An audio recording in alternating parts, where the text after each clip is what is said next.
How to read a scientific paper. It's very important for students to know how to read scientific papers properly. It will help to save their time and efforts. A typical scientific paper will include the following: abstract, introduction, methods, results, discussion, conclusion, and references. Most beginning students will start reading a paper in order as it's organized. They read the title, then the abstract, then the introduction, and so on and so forth. This is not the right way to do so. It's not good use of your time and effort. There is a better way to get the most out of a paper with the least effort and time. To get the most out of a paper, you should have to read the paper using a three-phase process. Each phase achieves specific goals. The first will give you a general idea about the article. The second will provide you with the main concept of the article, but not its details. And the third will help you to understand the article in depth. So, to achieve reading effectively, you have first to scan without taking notes. Then you have to read again and ask questions. And finally, you have to read carefully and take notes and comments.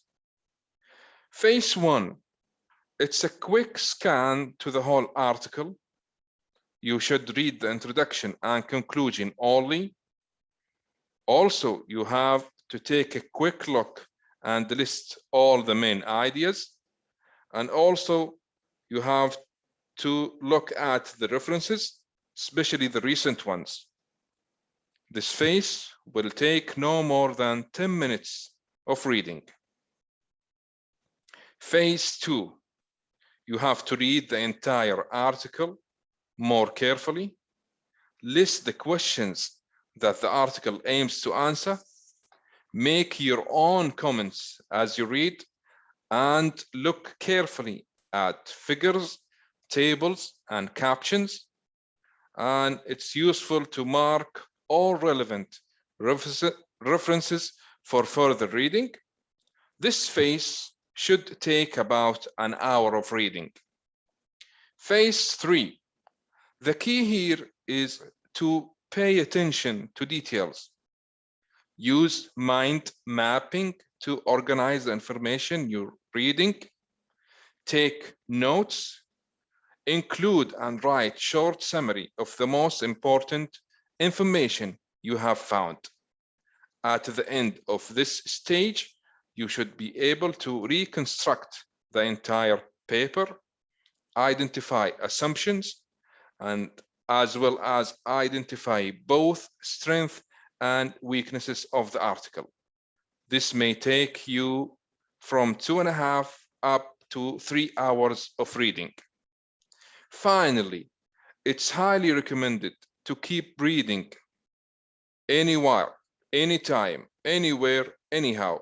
And remember, reading is a skill that has to be learned by reading more and more and more.